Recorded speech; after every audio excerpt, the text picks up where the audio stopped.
Thank you for joining us. This is Getting to Know, a program we're doing here at Barrie Wrestling where we get to know some of the wrestlers and talent that make Barrie Wrestling so great. And today I'm getting to know Holden Albright. Holden, thank you so much for joining me. Thank you for having me on late notice. Well, first question, where are you from and how long have you been wrestling? I am from Holden Albright's from North York, Ontario. I live and resided most of my life after birth in Brampton, Ontario. And I started wrestling February 2014. Wow, so almost 9 years, eh? That's why you look better than me and you're 8 years older than me? Yeah, I haven't taken any chair shots to the head. I didn't even wrestle tonight. How do you know what I'm doing? I mean, it's in, like, my life. In your life, you've taken a few. I've been paid to do it. There's a difference. That is fair. I don't know how PG this is, so I'm not going to say the second half of my joke. We're allowed a little profanity, Gibson said. Well, I wasn't going to swear, what makes it like the PG-ish of like, but I was going to be like, there's different professions that don't involve love but involve the making of it that they go, well, I'm paid for it, so it's different. We're off to a great start. This is exactly kind of how I thought things would go. Everyone tells me I go into porn references too early.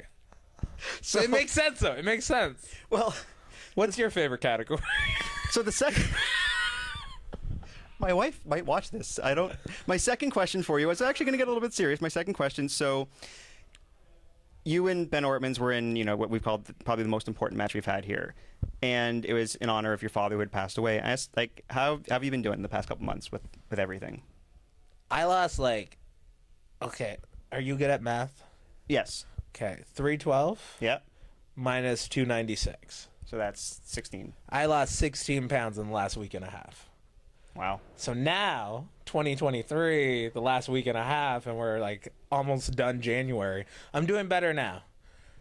The last 6-ish months, it was letting myself go and I wasn't feeling lost. I wasn't feeling directionless, but it was in the, you do need to set goals and such. And I've done so much more than I even thought I could do that I out-chased any dreams. And it's people never realize what's next after you accomplish your goals, which I don't believe setting, this is where my mind goes of two places. I don't believe in setting goals of shoot for the moon because you'll end up in the stars at least. But if you don't know how to get to the moon and you're not trying to figure out how to get to the moon, why are you going to shoot for the moon? Just shoot for Costa Rica. Know what I mean? I didn't know where you were going with that, but Costa Rica was not where I was expecting. But it's closer than the moon. I know what you're saying. Yeah, it's aim for have realistic goals that you can reach. But at the same time, have those dreams, and it's just the reality of it. So I've been in that place, and especially last year of I had my problem was, and I wrestled on every Barrie show of why am I not wrestling more than I was before the pandemic? But then even I take responsibility myself. I'm am I reaching out to as many people? And I wasn't. I ended up reaching out to more people. And in 2023, I'm going to be working more places. But my quality of work was really good. I was at IWS in Montreal. I was at C4 regularly in Ottawa. I was doing good stuff. And then just when that happened, when my dad passed away and I found him. And I think that's even the screwed up thing is having a parent, everybody dies. That's a guarantee in life. Everybody, everything dies. It's in 2022, finding the person dead is a little different. Yeah. And I spent the next 9 days going on an adventure and listen to This is Brendan on Spotify or wherever you get your podcasts to listen to episode 130, I believe it was. And I broke down the 9 days of finding out about family members I didn't know. And then my mind went to, so I don't believe in a heaven because I can't expect for something to happen after I die. And this is before thinking about my dad. And I don't preach this for anyone. I go, this is my thought process of, I think when you die, the power bill stops being paid. It just shuts off. Whatever happens, cool, I'll find out when that happens. But if I'm preparing for something I don't know, what's the point of that? I need to prepare now. I need to not hope that war won't happen here. I need to get ready. I need to have the ammunition ready. Okay. So then when I found him and I found out all this information, And I'm just grateful that the fun, interesting videos I've seen over my lifetime, amateur criminal, pro wrestler, I get paid for wrestling, haven't been arrested, amateur criminal, that it prepared me for that. And then just like having it come together of like the people that are willing to help and support me. And like, I realize I'm not religious. I'm almost borderline anti-religion. I respect anyone that changes their religion because they thought and they came to terms with something. I realized I was talking to a cashier because I have conversations with everybody. And I'm not religious, but my religion now is physics. Because I was starting to go like hippie with stuff of like, oh, the universe, like it'll come back to you. Like I don't believe God gives his strongest struggles to his strongest warriors. Because like that 2-year-old that has leukemia, they ain't that strong. Like they're a child. And so like when I go like, because you're looking and you're picking and choosing as opposed to like, if you do enough good will come back to you. And it's not going to be tomorrow. It's not going to be in a year. Hopefully it's in 10 years. Hopefully you get to enjoy it. Too many people give flowers after someone dies. Tell them their eulogy before they die. Tell them. And like, I'm the type of person, I'll put everyone over. So then when that all like comes and wraps up, I'm like, oh, wow, I have done a lot of good. I have helped a lot of people. Now it's time for me to focus on myself, that you have to have a selfish moment to disappear for 6 months, to get better, to have less distractions. But no, before you did that, you didn't. You can go on a break from people, but you needed that relationship set up beforehand. So 2023 is going to be an interesting year. I turned 30 a couple months ago, and I've joked I'm choosing violence this year. And that's just me not letting people get away with disrespecting people. I'm a little concerned if this is the year of choosing violence. If, based on the past, if that wasn't choosing violence, I'm a little concerned. But I'm glad to hear you're doing better. And I mean, I've told you that, you know, that match is the most important one I've ever called. And if I do this for another 50 years, A, I'll probably still look like this. And B, Jim, you know the story of the person who's got like the painting that's aging for them? Okay, that's Jim Lowe is my painting. Rude. So, do you remember the movie Witches? No, I've never seen it. Terrifying movie when you watch it as a child. It's about a whole bunch of like old, middle-aged white women, old women, and they're secretly witches, and they go to like this Shining style hotel, and it's a convention. They rip it all off, and there's one kid there though, and they turn him into a mouse. They like screw with it, but then also when there's like horrible kids in the neighborhood, they would put them in a painting, and the child in the painting will grow old and then disappear from the painting. So when you said Jim's my getting old, are you sucking his energy from him? We have gone completely off the rails. We are 2 questions in, and also no.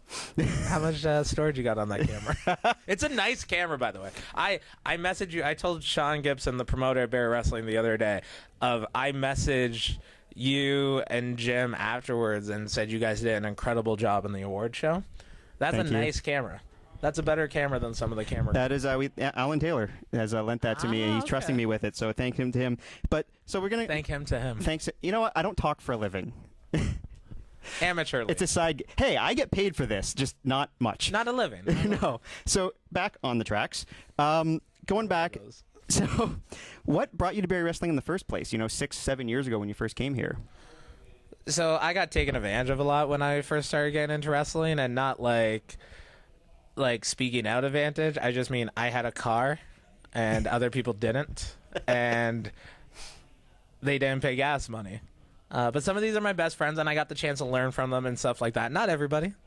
I've called those people out, though. I've had people cry in their driveways when I try to drop them off about why they should have a contract, and I'm like, you're wasting my gas right now, bro. Get out. It's fair. Cold. The heat's on. That's Get fair, out. Yeah. But literally, Barrie was a promotion in 2015. Yeah, because that was the first year that I debuted November 2015. So I think February 2016 might have been my first show. And it was a promotion that a lot of the guys I originally trained at Squared Circle Wrestling, they were coming up here a lot. So I was driving with the Shane Sabers, the John Greeds, and we would come up here. And then Barrie's always been a great place of building younger guys up. So I had the benefit of that. Yeah. So I don't want to say Sean Gibson scouted my talent. He gave a kid a chance. I was given the ball, and I didn't completely fumble it. Well, and you've been here pretty consistently for all this time, and so I ask a lot of people this: what keeps bringing you back? What is it about Barrie wrestling that makes it special? So I'll give So I canceled a lot of really important bookings after my dad died. This was the first. I found him Sunday. This show was Saturday, and everyone told me don't do the show. Yeah. And I told them I'm doing the show. Yeah. And I needed it, and I'm happy the match was good. If the match was bad, I might have regretted doing it. But it was a good moment. It was a good environment, and I did it because the crew that's out there, the staff, the wrestlers in the back, Sean Gibson being the head of it, created a culture that these were the people I needed to be around on that day. And the other half of that, though, every wrestler, and if they don't say this, they're lying, you're available on a date, you're agreed to a price. Yeah. Some people don't keep their commitments and they cancel bookings, but I go, it's all relationship. Platonic, romantic, business, it's all relationship. If someone keeps canceling on you on dates, you're not going to ask them out anymore. Yeah, they're done. Yeah. So I would say what keeps me coming back to Barrie is I'm available and Sean Gibson pays me. But what makes me happy about coming here is the people. That's a fair answer. That's good. Yeah, and that's... Because you see what I do out there. I definitely have to get paid to do that. This is true. And so that actually... I would be dumb. I'm like kind of dumb. I dropped out of high school. I don't like history. But I'm intelligent enough. I'm safe. No children. So that... Team no babies. You on that team, Jeff? I'm in the adoption process right now, but you're leaving the team. It's going to be a couple years. We'll retire your jersey. It's okay. That's fair. That's a couple fair. of years. Takes a while. The adoption process takes time. Fair. But we'll talk about this off camera. Yeah. Okay. Yeah. Congrats, though. Thank you. So, that actually, what you were talking about, you being a little bit, in the ring. So you are rough or dumb. Same. Yes. So same. You're one of the most unique wrestlers on the Ontario Indies. I feel like I'm scared this might be a really long answer. Where do you get some of your ideas? Are you just driving and they come to you and you're like, I should do that? Or... So I think anytime a wrestler calls a spot in the back and they go, know what will be funny? If they're not a comedic wrestler, it's not going to be funny. In real life, people will make crappy jokes and use oh, it's just a joke. I'm just trying to make someone laugh. I'm trying to do whatever. Yeah. I tell them, now that I do stand-up comedy and stuff, but before that I'm as a comedy fan, I'm offended. That's not funny. And then in wrestling, a lot of people go, no, what would be funny? And it never gets over properly. And then what happens, though, is for me, I'm like, no, it'll be dumb. No, it'll be crazy. No, it'll be stupid. You want to try this? And then you do it. And you can't be successful without failing. You learn nothing from succeeding. You learn from failure. I will do a million things. If 5 of them work, those 5 stay on the list. But I'm going to do a million other things. And if one of those things that stays in for the next. Gets added to the list, yeah. That's how you just constantly evolve. And then it's also just I love pro wrestling so much. I'm listening to podcasts all the time. I'm thinking about wrestling all the time. I'm thinking since the pandemic, I've been focused on telling stories. And Sean at Barrie has given me the chance to tell stories. The first one I did right after the pandemic with Corey Stone, I loved that because during the pandemic, it was more Brendan Caulfield than Holden Albright. Yeah. And it was not the monster. And I'm never a werewolf. If anyone ever says I'm a werewolf, they're just wrong. They're dumb. Yeah. They're dumber than me. But what happens is, okay, let's remind people that Holden Albright can do this. Corey Stone brings it out of me. Yeah. I have this wrestling thing. Me and Van Landen are wrapping up a story tonight that we didn't even know was started a year and a half ago. And just having oh, wait, and now it's okay. And this story should always be to raise the stock of both people, but especially help someone get to the next level. If you love someone, set it free. Yeah. And hopefully that happens tonight. But you're going to be watching this weeks from now. So hopefully it did happen. If the attendance goes down, it's all Van Landen's fault. Well, I was going to say... He's our Diesel as a champ. Oh, no. Van Landen's not winning the belt. I hope people pop for that. That's such an inside joke. That's a really good... Yes, that's an old school joke. That joke might be older than you are. No, I was alive. I just wasn't watching. A lot of people weren't. You mentioned comedy. I will say that the spot that's probably popped me the hardest fun, comedy-wise, since I've been doing this, was you palm striking Corey Stone in the groin. No, it's not the palm strike. It's I put the chair between his legs and I lifted him. That was good. The palm strike caught me because I thought you were going to hit him in the chest or the stomach, like a normal person. On the top rope. Yes, when he was on the top rope, and you just right in the boys. So, because he wore tights, his tights were a little out, and like ideally, I would like pocket his private area. My fingers like ball tapped him, and he was like, "Oh!" But also in that match, if you watch it back, he broke Brad Meyer's toe. He threw with the chain, and Brad just goes, "That's my foot," and you see him hop. The dangers of being a ref. No, it's wrestlers being reckless. That also happens, yeah. I mean, that you've been okay. So these are great segues. So that brings me to probably the most talked about and remembered match in Barrie wrestling history, which is the Falls Count Anywhere match on Canada Day, which was you, Puffin' Pretty Ricky, literally traveling 1.5 kilometers or so through downtown Barrie. We did a block. A sharpshooter in the middle of a street that was not closed. It was an active street, which was a throwback. You don't have to name it. It's a throwback to something that happened the night before with people drinking, is my understanding. Not everyone was drinking. We came back from the bar. Kyle Boone, sober. Jordan James, not sober, but them. And then there's this lady driving an Uber, a larger middle-aged lady, and she just yelled at them. And like, so this is like, I'm 25, maybe I'm 26, and like, I haven't been scolded by like a parent or an adult in a while, because like, you've been out of school for a bit. Yeah, like, I'm a troublemaker. I got scolded so much before I was 10. But then having them, and because they look so young, I'm just like it was this weird flashback, but it's like, no, when someone else touches the wet paint that you touched earlier, and you're like, huh? Someone else? That's a great analogy. So we did, and I don't think it was specifically a callback. I think it was the fact of it's in like your brain. Yeah, it's and just you're there. Like, well, I just do. Like the thing about that spot though, if you watch it back, apparently I forgot how to sing "Oh Canada." Oh yeah, I did like a verse. I'm like, oh, apparently I don't know the rest. So if you go on our Barrie Wrestling YouTube channel, which is probably where you're watching this right now, there is a B-dub redub. So it's the three competitors talking about that match, and I don't want to go back and watch it. At one point, he gets lost in a maze. Yeah, it's a fake corn maze, but shoot lost. Very much lost. But my question is, where did that come from? Was that you? Was that Sean Gibson? We didn't do a hardcore match this year because we needed to prove like we didn't have to leave the ring.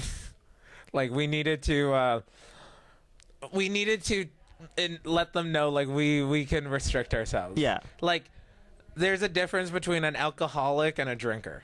We needed to prove like we could have one glass of wine. I want a book of your analogies. This is Brendan on Spotify. Yeah.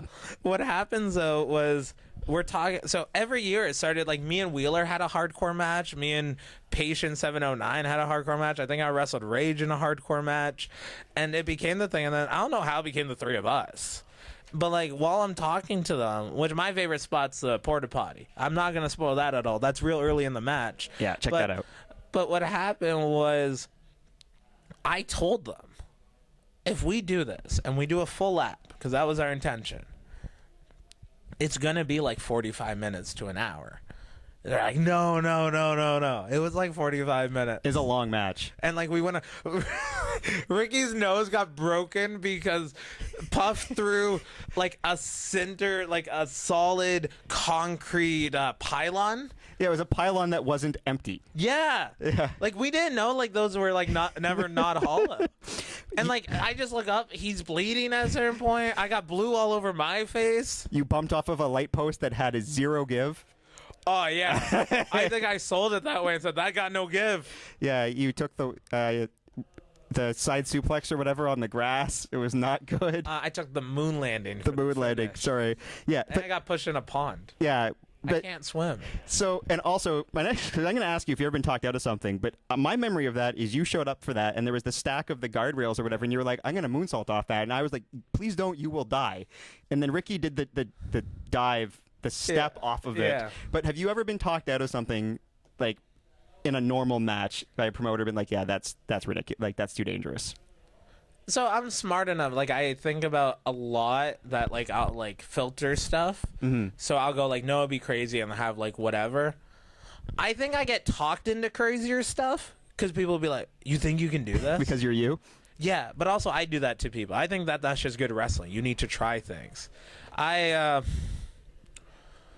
There's two moments like in like this like similar mindset of me and Gabriel Fuerza were in a building and there was like these weird railings and we were both at the same time before the show started practicing jumping off of it in different ways and we were across the room from each other and like we both finished and like looked and we had that Spider-Man moment of like are you and then the other half was I wrestled Josh Alexander at Union and we're just talking about stuff and he's like okay we'll do a moonsault there and I looked at Josh and said who's moonsault? I was like oh we'll figure it out I'm like and this is Josh Alexander of like he's really good and like, he just has way too much faith in me. You got a good moonsault though. Depends on the day. All right. So speaking of Josh, I do want to talk about. So I mean, you've been with us here in Barrie for a long time. I remember my very first show here was the last tag match for the Riot Makers here when you guys dropped the tag titles to Fight or Flight. The Holden Albright that was there, you went through a bit of a transformation, and I point to, and I'm going to pitch. So IWTV, sign up, use the code Barrie400. Let them know that we sent you. But there's a match that's not from Barrie, that's from Crossbody Pro Wrestling. Mm-hmm. You and Josh Alexander went 60 minutes in an Iron Man match, and you won the Crossbody title. What sparked, what drove you? What sparked that to like, because you added so much more technicality to your wrestling. Like you weren't just Hoss, hit people hard, throw weapons. Like you became a very complete wrestler. What sparked that? I became a complete wrestler after that. That match I'm not the proudest of. A year later, I wrestled Speedball Mike Bailey, and that match was a bomb. Where was that? At Crossbody. It's free on their YouTube account. I will have to check that out. So what sparked all that? Like what drove you to that? I got over in training because I have no amateur background, but my chain wrestling was realistic enough. And then when you're going down and you go a little more crazy and like the serial killer stuff, you know you have to get a little more vicious. And it's different. Not everyone's as vicious as I am. When I go, me and Tarek are the most realistic wrestlers in the province. He'll throw a strike 8 out of 10 times. You're not going to get hurt by it, but you'll always feel it. When people wrestle me, they feed off of my energy of just being like and just like into it. Yeah. And what happened though, like the Iron Man, this is where I go, like other people will tell me I'm doing stuff. I don't get the choice. And I'm just like, because Josh was in the mood, and I was literally talking about this with someone like today of before Josh went to Impact, he knew his promos weren't the best. So he started talking more at shows. He started doing more promos. And this is anyone out there, if you're not good at something, do it. Perfect timing. That's how you'll get better. Like Jeff's interviews right now, I think Jeff's prep work is good. His cadence is getting there. In a year from now, it's going to be great. The fact that you're doing it, though, it's like you need the rough copy to have the good copy. Like you need those things. And with the Iron Man match, Josh was starting to do 60-minute matches. Actually, like 6 months earlier, and this is where like I learned how to tell a story of because the hard part, the story isn't bell to bell. The story is show to show. What will make the crowd buy a ticket to the next show? How do you and like I've probably wrestled pretty much the same people for the last 2 years in Barrie. But the story's been so intriguing that you want to see the next time they fight. 100%. And that's the hard part. How do you wrestle the same person a month later and want to watch it? That's why a lot of people with television wrestling are like, I've seen this before. It's like, that's the real challenge of it. And what happened was I wrestled him in a singles match in August. I won. He was supposed to go get his visa. He had some visa issues that he's been open about. He came back, beat me and Jody Threat in a 3-way, and then told me I need to earn the title back. And I went through like challenge after challenge after challenge, and then there's even a 3-way with me, him, and another dude, and we just beat the crap out of each other. They beat the crap out of me, correction, and then the Iron Man match happened, and I say Josh beat the living hell out of me for 58 minutes. But if you watch it, the moment I grab a Gatorade bottle, I go to like hydrate myself, maybe like 12 minutes into the 60. And Josh hits me, it rolls me in the ring, and he goes to pour it down my throat. All I could think was, don't choke on it. Don't suffocate, don't drown. So I like closed my throat while my mouth is open, but my eyes stayed open and I couldn't see. And then he hit me right in the ear and I couldn't hear. And there's like, so from like 13 to like 25, 30 minutes, I'm blind and deaf. And I'm just like, oh, and like he's laying into me. We're doing it. I think I only won because he DQ'd himself. He hit me with a chair. And it was just competitive enough. I earned it. Josh at the end just like put me over, gave me credit, and then said something that I don't even fully remember it was, but it scared the hell out of me. And it was in the ring. He's saying it to me in front of all the people. Yeah. And I'm like, oh, I can't screw up. Like, he was literally telling me, like, he would punish me if I do something wrong. So I'm like, fear God, right there. There. Don't believe in a God? Fear God. Josh Alexander, right there. So then I just, like, I went more because I was having, like, heavyweight matches and stuff like that. I knew I needed to, like, wrestle a certain way. And then during the pandemic, I enjoyed this kind of wrestling. But then now realizing, especially for 2023, what sets me apart is the viciousness. What sets me apart is this. And I'm a big preacher if I'm coaching someone or something. Don't do what you can't do. The fans should never know what you're not able to do. So Good advice. And now at this point, it's like they don't need my chain wrestling. And I'm not going to spoil it. I'm not going to spoil it at all. But there is ways to tell how long a Holden Albright match is going to go. Ooh, that's I can't tell, but if you watch a lot of Holden Albright matches and then look at the time code afterwards, there's a rhythm to it. And you can see a lot of those Holden Albright matches on IWTV. Use the code Barrie 400. 9 years, damn. It's a long time. Now, not dead yet. We're all gonna die eventually. I guess that's the goal. I say two things: not dead yet, and then you can end every story with yada yada yada. Then I masturbated. Then I died. Because probably those two things will happen after that story took place. You said I could swear a little bit. I told you I didn't need foul language. No, that's fair. Hey, Sean Gibson said these things all go up uncensored, so it's on him. By the way, just a tip for anyone out there, try to keep YouTube videos without any swearing in it because it works for the algorithm. The algorithm likes to, if it hears swearing, even if it's a bleep, they're like, nah. That's actually good to know. Thank you. Content creator. There we go. Brendan Caulfield. Patreon.com/BrendanC. So what you were talking about as far as, what you're looking at for 2023 leads me into my final big question for you, what is one goal you have? So right now it's January 2023. Time has lost all meaning. And at least you said 2023. I'm still writing 22. And so what is one goal? Like, what would make 2023 a successful year for Holden Albright / Brendan Caulfield? What's one goal that you have? Ooh. I didn't think there was going to be that much silence. I was trying to So I mean, professionally, like I've done one Barrie Colts game pretty much since the pandemic. That's all I've done for play-by-play for other sports. And I'm trying to get more and more into that. I want to do basketball again. I want to do more of that because I love doing this. And as I'm sure with a lot of people in your profession, the pandemic stopped it cold. And I had a lot of momentum right up until a week before the pandemic hit. I did play-by-play with a former NHLer in Alliston, and it was awesome. And 4 days later, the season ended. So that's for me is I just want to do more of this. And I'm trying to talk Gibson into doing a show every week, but I told him he'd lose his wife and his job, but that's sacrifices I'm willing to make. So we'll see what happens there. But yeah, more of this. So what about you? I'm performing a lot of stand-up comedy. I'm a big fan of asking people in 10, 15 years, and because I've been asking people for 5 years now, like it's already like it's creeping up on that, of what's an ideal week for you? What is your profession? What is your hobbies? What do you do to spend the weekend, and what does like your family look like?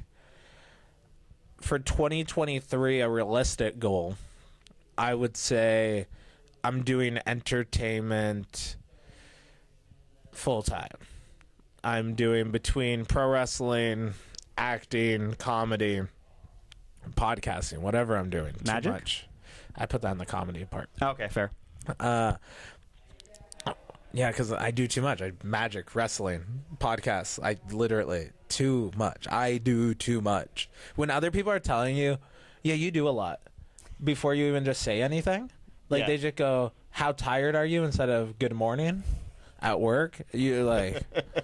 I idolized CM Punk's eyes of like it looks so weathered because like he didn't do drugs, but he stayed up late, driving, wrestling, all that stuff. And I'm becoming like those crow's nests and shit. See, I swear there. And it's just having those. I'm like, I want to do. It's a quality and quantity thing. I want to do less, but make more out of it financially and quality of content. That's a really good goal to have, and I get that. I get that. See, because your goal was very 100%. Much in a similar vagueness. Yeah, and I get it because I'm also at the point now where like I'm not going to drive an hour and a half to do like a junior C whatever. Well, I will go for this part because this is where people get confused on like you're not going to go out of your way for a lesser opportunity. Yes. Yeah. Because then whenever people say it, they always go like for wrestling, well, I don't want to set up a ring for whatever. No one knows who you are. You need to get out of your territory. Are you setting up a ring for a TV company? Are you setting up a ring for a bigger company you want to wrestle in? You will go there. You're not setting up a ring for a fair show 5 hours away that you're not being booked on. It's all about those opportunities. Yeah, if the Leafs or the Raptors call me, it doesn't matter what I'm doing. I am in my car. That junior thing is like, here's an envelope of money. That also helps. Yeah. But no, I get it 100%. Time is money. Energy is time. Everything costs something. It's something we've talked about in my other job, my real job, that everything costs time or money, and you have a finite amount of both. I do data and finance. It is very boring. Time is money. Energy is time. Bandwidth is time. You don't have enough time. What I appreciate, what you just said, was at my other job, you didn't go, oh, at my shoot job or real job. You said real job secondary, but so many people start with there of like, just because this is a goal that will lead into your future well, treat it like a job. Treat it like a career. Don't punch in and punch out. Work overtime. The overtime you get is the skills and the durability you gain. Like, if you're not commentating... like, I remember, and this is why I respect commentary so much. I'm watching, like, 2004 SmackDown. I'm on the phone with my buddy. There's a cruiserweight match. Could not keep up with it. Yeah. And I'm like, not doing that. It's fun. And, I mean, I'm blessed. With you. Oh, what did I do? I corrected it a while ago. You kept calling my back fist a chop. Oh, yeah. You know what? I have yet to go an entire show without completely screwing up a move. But that's good. You can learn from failure. What's great, though, is you can tell. And it was Reverso Jody Threat last month. Oh. Reverso does a move. I call it the wrong thing, and then the next move he does is what I just called. Oh, no! And you could, I swear, if you watch that match, listen to me, you can hear me bust out the, like, what a maneuver type of thing on the second one, because I'm like, oh. I can't correct myself. Yeah, I can't say that I can't correctly call it again. Because but here's what I always say about, like, kids for wrestling or whatever. If you have a perfect match, you didn't learn anything. And does that exist? I was going to say Brett and Stone Cold at WrestleMania 13, but Brett bladed Stone Cold's tricep by accident. So. And if you watch Stone Cold's video talking about it, he bumps out of the ring on the wrong side at one point, has to go back into the ring and bump across the other side. But I think, like... I think wrestling's that art form. That's such a feeling. I will say wrestling, commentary, radio, theater, they all have one big thing in common in that the people often don't know you messed up unless you say something. Don't out yourself. Don't. Like, take responsibility, but don't throw yourself under the bus. Like, you could be like, nah, I want to be in the shade. I like being under here. Yeah. And you know, the whole, like, oh, it was a botch or whatever. Like, 9 times out of 10, the audience has no idea. No. Yeah. They're not even fully paying attention. There's so much going on. Exactly. And the pizza's good. But we're going to wrap this up. Brendan, Holden, thank you so much. Where can the people find you on social media and everything else? And I'll let you even plug your promotion. Oh, yeah, because now I'm running a damn show. I'm so dumb. You just go hard. Go Hard Pro, Go Hard PW on social medias. I'm doing one show tomorrow as we record this. There might never be a show again, but I did a holiday special. I did this, and at least I'll be able to say I did it. Too many people want to do stuff they don't do. You can join my Patreon, where a bunch of content, bunch of podcasts, bunch of Zoom events, real fun. It's not a cult, but they are called the Acolytes of Albright. Not a cult yet. It's not a cult. A few moments later. Cool. Not cool. Not cool. I do not endorse a spree killing. So at Holden Pro, Holden Albright on things, at Holden Pro, there's YouTube stuff. This is Brendan on podcasts. Brendan Caulfield on like Facebook. I might add you. I've started not adding everybody. Oh my God! I'm sorry. I like that you had, you of all people needed to qualify that. When I say, A few moments later. are we gonna edit that part out? we might. I don't think that that screws up the whole algorithm. That gotta be. This isn't get. This is Can getting you pushed send me down. the raw footage? This of is whole getting interview? pushed down. So, Brendan, Holden, thank you so much for everything you do here. Thank you for joining me. Did you get through all your social media, your Patreon? This is Brendan on Spotify. You were laughing, but go to Holden Pro on like Twitter, Instagram, and you can wrap it up. Well, thank you so much for joining us. This has been Getting to Know with Holden Albright. I'm Mike Jeffries. You can find me on social media at Mike Jeffries PA on Twitter and Instagram. Be sure to follow Barrie Wrestling everywhere we are. Thank you so much. We'll see you again soon. Sean Gibson's kicking us out.